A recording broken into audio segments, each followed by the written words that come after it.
Welcome back to What Arty Noobs for General Disturbance. This is an SU-14-1. It's a Tier 7 Soviet SPG. It's located on the north spawn of Halluf, and it's under the command of FendaBenda. Now he's, I think he's just asked the EBR to platoon with him, and they've platooned. Okay.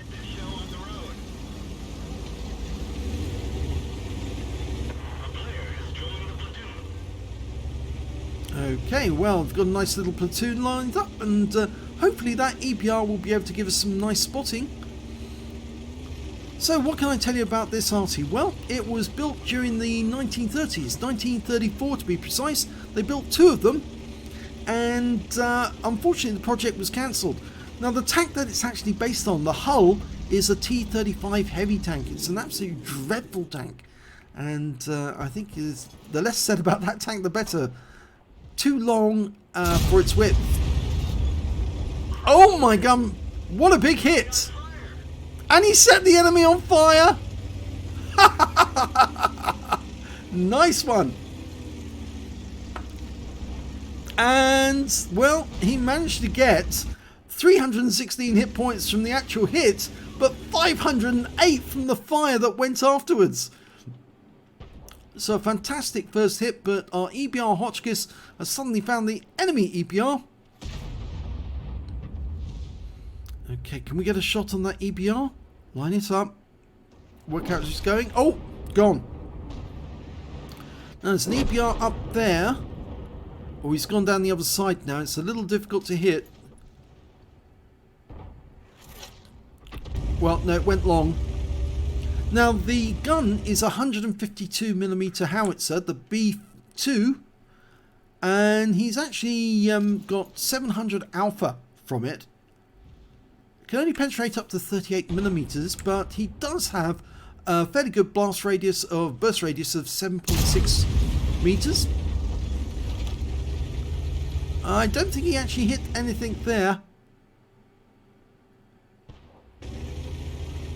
Unfortunately, one of the things that FendaBenda does sometimes is he will pull away from the target before the shell actually lands, so you don't actually find out what actually happened to the shell. Did he fire long, or did he fire short, or was there obstruction in the way? And it's something I have actually spoken to some players about, to say you really need to see where the fall of shell is so you can correct any error that you may be making.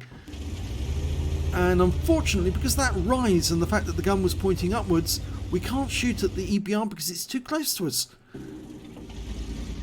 So we have to move and get to a flat part so we can shoot down. And the unfortunate thing about that is the EBR might actually spot us because he's fairly close within spotting range.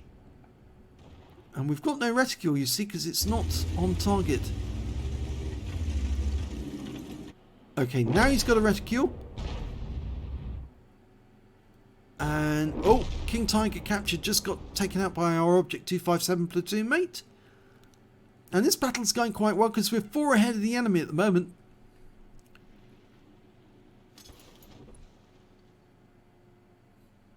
Most of the enemy is actually bunched up in the southwest corner of the map. And the enemy Arty's just been spotted. GW Panther, and he's on it straight away.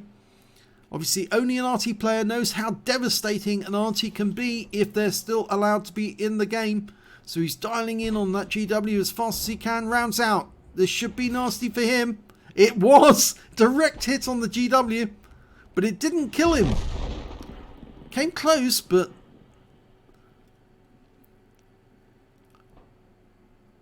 he's trying to find a new target to fire at. Okay, it's loaded. Go for the Chi-Ri. Dialing in. Rounds out. Oh, good hit. 311. Now, the GW Panther was killed by the Udas, so we don't have to worry about him anymore. And that's no more enemy Arty, but we do have that RU-251. I forgot to mention in all this, this is a Tier 9 game. He's Tier 7 Arty, so he's going to earn extra XP for the kills. Especially if it's a higher tier tank.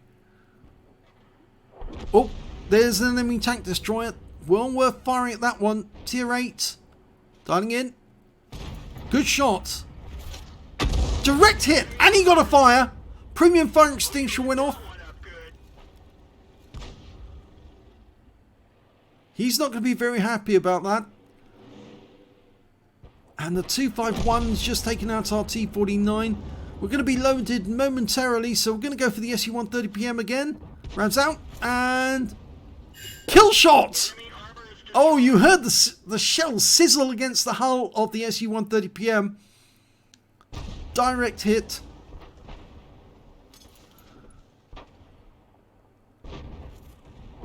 Cheery's gone. Oh, our SU-100's taking rounds from that RU-251. Lining up a shot on the Wizzy. And it stunned him. He's chasing that Skoda T27 around. Now, can we get around onto him? It's going to be a few seconds before he's loaded. RU-251's been killed by the Skoda, which means there's only 2 enemies left. There's one of them. Skoda's trying to get away from that Wizzy. Rounds out. Direct hit again. 238. And there's the Wizzy 1201 GFT, the premium one, which is very deadly. And he's gone down. We're almost about to shoot at that Wizzy. Going for the entrance. He's going to go through. Rounds out and direct hit. 336, and he's killed with the next shot. So we pick up the stun assist. So nice battle there. And we're showing preliminary 2.8k of damage. Very nice. Let's have a look at the end of battle stats. It's a first class tanker for FendaBenda in the SU-14-1. He managed to get a Bruiser medal for getting at least 5 critical hits. He got 14. And a Gore's medal for doing 10 times more hit damage than 10 times more than the hit points of his own vehicle in that battle. And his win rate for the game was 5,235. Let's have a look at the team score. Well, there you go, right at the top of the table. Didn't pick up a high caliber, but he did get the highest damage, 3,325 hit points. The next highest scorer was the SU-130PM he killed with 2382. And after that, it was... Oh, no, that wasn't the second highest. The Skoda was the second highest, sorry. 2,553 to him. And then the SU-130PM. So he was right to target this tank because it has got very light armor. Does make it very vulnerable. When it came to kills, though, it was the Skoda T27 and the T95 managed to get 3 kills apiece. And after that, it was 2 kills from most of the others. And it was only the 1 kill for the SU-14-1, which was, of course, that SU-130PM. When it came to base XP, it was easily FendaBenda, 1,103 base experience points. And the reason for that was he was hitting high tier opponents. And that was adding to his score all the time. 995 goes to the Skoda T27 and 784 goes to the P44 Pantera.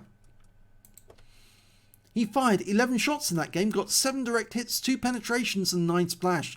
Damage of 3,325 hit points, and all of it was at more than 300 meters.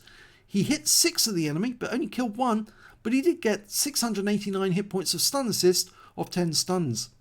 On a free play account, he earned 38,749 credits, and after ammunition resupply, and the ammo is fairly cheap, he actually picked up 26,429 credits. He picked up 3 bonds for getting the Gore's medal, and he also picked up 1,103 base XP, times 4 for the first victory of the day, took away 4,412 altogether. So very nice for that. In fact, actually, he did get, say, 2 fires during that game. The STA-1 took a big fire hit on that game, but of course he didn't burn up altogether, so obviously they managed to scramble to put the fire out in time, but he did get a lovely set of fires on the SU-130PM, because he set that one alight as well, but he had a premium fire extinguisher, but of course he was able to get in with the subsequent shot. So, not a bad game, not a bad medal, and a bit of fun in the SU-14-1.